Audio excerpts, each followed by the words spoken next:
Well, hello, horror fans. We're excited to be joining you for sort of a special little mini episode of Certified Forgotten. Matt Donato and I realize as we record each episode and we do the same kind of introduction each week about who we are and what we do, that not everyone who listens to Certified Forgotten has been with us since the very beginning. So we thought maybe we'd take this opportunity to kind of reshare our mission statement, remind those of you who are new to the podcast and new to the website why we're so excited to be doing what we're doing and what you can look forward to in the year to come. That sound right? That sounds about right to me. I think it's time to reintroduce ourselves, and especially as we've grown and we have different goals, different prospects. Let's just take stock and figure out where we are, where we're going, and why people should be excited. Awesome. So, if you are with us from the very beginning, then you will know that Certified Forgotten is the brainchild of myself, Matthew Monagle, and Matt Donato, my partner in crime. We recognized 2 years ago when we first started the podcast that we had seen a lot of really, really good festival horror films that just never got publicity, never gained any traction once they were released, if they were released. So, in comparing our notes and talking about the types of films that we liked and the festivals that we'd been to, we discovered that there was this sort of niche of festival films that receive a few good reviews when they come out, usually coverage from smaller horror sites.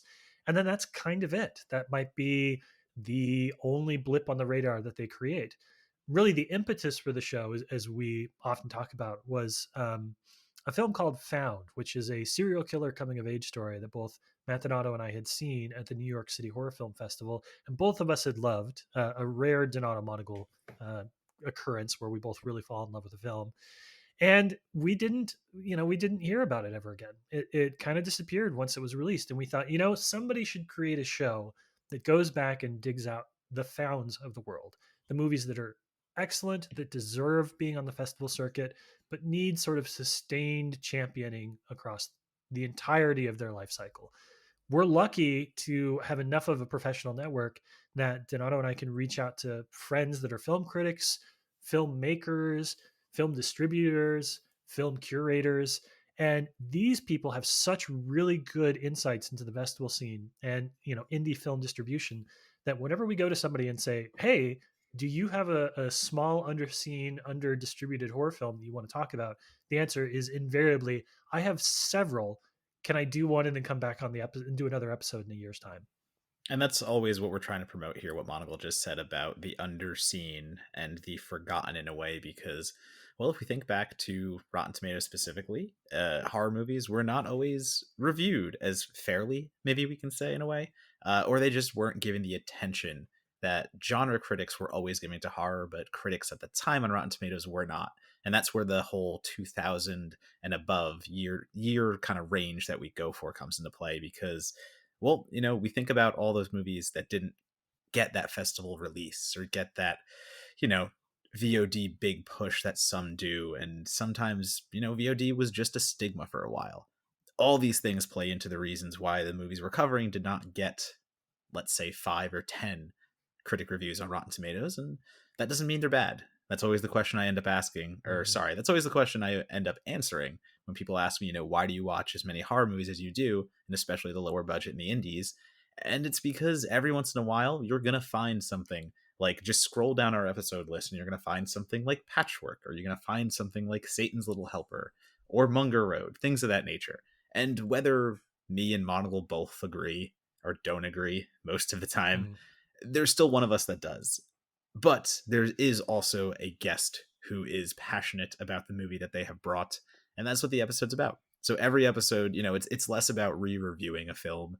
It's more about a guest bringing unbridled enthusiasm and just selling you a film that you probably haven't heard of, that you probably haven't seen, and taking you places that you might want to go in the future. So I don't know. We're trying to hold that home. We're trying to bring it home a little bit more, and I think we have a few new ideas to help us in the future.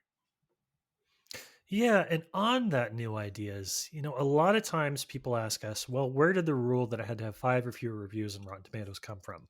And the answer is really whatever. Like we just sort of picked a number out of a hat.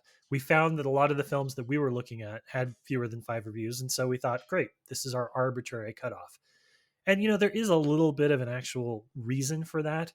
we got really tired. If you spend time on social media, I think it comes from a place of love, but you get really tired sometimes of people heralding really mainstream, really well recognized movies as these underseen gems. And there's a place for that, right? Like anybody who discovers a film, a horror film, you see Event Horizon for the first time because somebody said, "Oh, it's an underrated horror film." It's not, but I'm really glad that you watched it. And there's definitely a place for that in our community. What we wanted to do is give ourselves some guardrails that would make sure that we weren't talking about movies that people already knew really well.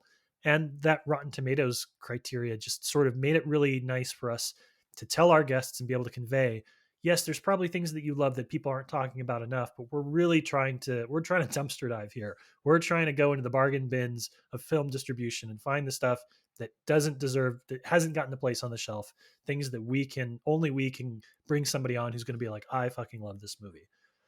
But as with everything else in life, things change, times change, inflation sets in, and that means we've got to update our criteria every now and then. Yeah, it's just how many times did a guest come to us and not too often actually. I'm surprised how many guests really knocked the 5 critic reviews or less out of the park. But listen, not everyone also has the knowledge base and not everyone has that wealth to draw from. So we're making it a little easier for the guest to say, now, well, we're working with 10 critic reviews or less on Rotten Tomatoes. And it's funny because it seems again like a ridiculously arbitrary number, and it kind of is. That's exactly what it is. It's us redefining our rules. But just a cursory glance and looking at the options that became available between 5 critic reviews and 10 critic reviews, it's kind of astounding how many how many more movies are now playable for the podcast for our guests to look through. It's something that I think seems small and seems insignificant when we talk about it, but it will open a wealth of films to our podcast to be talked about. Yeah, it's like the old meme goes, if I had $1 for every time somebody asked us to talk about a movie with 6 reviews, I'd have $3, but that's still more than you thought, right?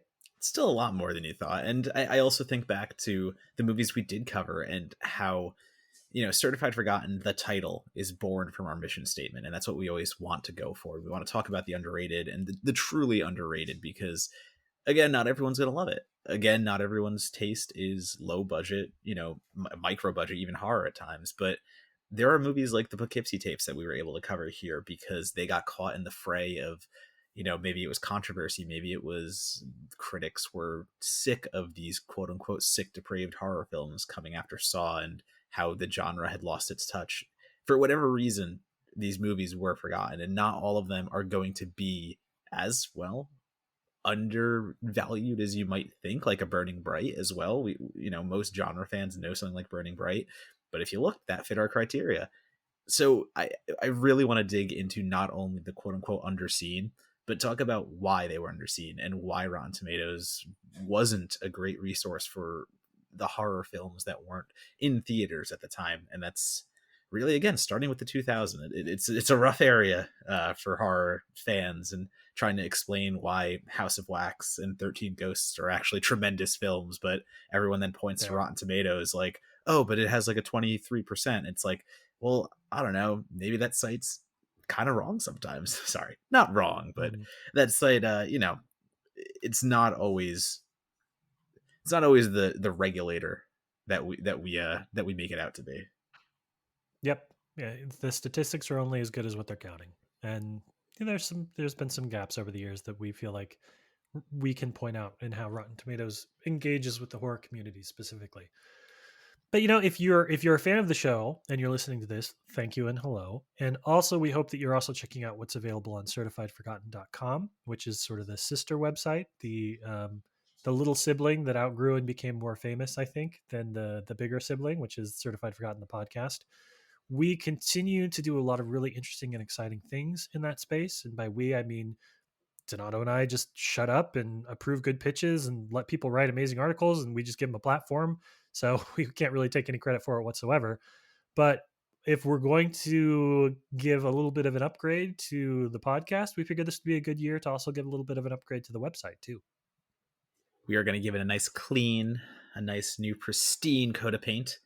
And, do we want to look more acceptable? Like, yes, of course. But we also want when writers share their articles and when writers talk about writing for us, I don't know, we just want the site to look a little nicer for everyone that comes over. And that also comes along with the fact that our Patreon now completely covers our articles. And if you are listening and don't know that we have a Patreon, well, I will quickly explain that we do not take a single dollar for either myself or Mr. Monocle. All the money goes directly back into the website, and the first goal ourselves was to cover the 6 pieces we put out at $75 a piece with the Patreon fund. So we have accomplished that. We have a few more goals upcoming, but we have such great Patreons who made that possible. So we decided, hey, we're going to put that money that we were spending on the writers at that up to this point into a new site redesign. So that is a nice little thing that we are going to put back into the site. But that's only possible because we had a Patreon crew that stepped up and said, no, we want to help fund the articles and fund the writing. And we believe in what you guys believe in. So it's not possible, without that side of things. And we are tremendously grateful for what we have done so far and who's helped us along the way. Yeah, it's the weirdest thing ever. Donato and I wanted to create a little baby horror publication during the pandemic. We did.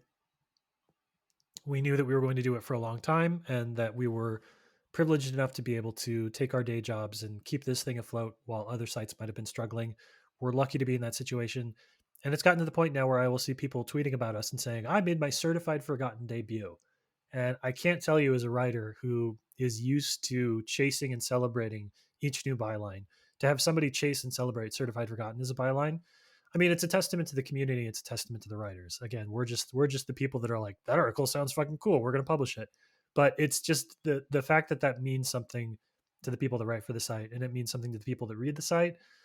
Man, we're so lucky that this stuff connects to folks. We're so lucky that we get to share the articles that we do, and we're gonna keep doing this until we can't anymore. That's the and by can't I mean we're dead, or the world is end, or we all looked up and the meteor hit Leonardo DiCaprio, whatever it is. We're just gonna keep doing this. We're gonna keep this alive, and we're going to make sure that there's still a place for all these little weird movies nobody else wants to write about or publish. That you have a home here at Certified Forgotten. It's amazing the freedom you can feel when you start a niche project that you can never monetize into something bigger. It's always going to be that. It's always going to be what you wanted it to be. And because of that, we have such readings on, films that have blown my mind so far, and perspectives that I never would have thought up myself, obviously. And the fact that we can give them a home somewhere else, I am totally fine with that, and also get writers paid for doing the work, because writers should get paid for doing their work. And if that's 6 pieces a month, well, that's 6 more writers that got paid that month that deserve to be. And that's it. It's the beginning of a new year. We have some new stuff coming in the line with the podcast. We've got some really, really cool guests lined up. I actually have a few guests that I brought to the hopper this year. Big year in Certified Forgotten. Donato's the master networker. He's the one that knows everyone. But every now and then I can get a get. We're excited about the things we're going to do with the website too. We're excited about what we're going to be able to offer the horror community going forward. And yeah, as a last word of this kind of reintroduction of Certified Forgotten, we just want to say thank you if you listen, thank you if you read, thank you if you share. Of course, thank you if you support our Patreon. But Donato has always told me from the day we started this, the word he kept using was community, community, community. He wanted to build a community. He wanted to be able to build something where one person at a time, this would be something that people wanted to read and share and listen to. And I mean, I had my doubts. Two Matts, you know how it is, but he's right. That community is slowly but surely coming along, and it's all because of y'all. So we don't want to start the year on too sappy of a note, but we're just in a very appreciative space right now. Slow and steady wins the race, and the end might not be in sight still, but it still feels pretty good.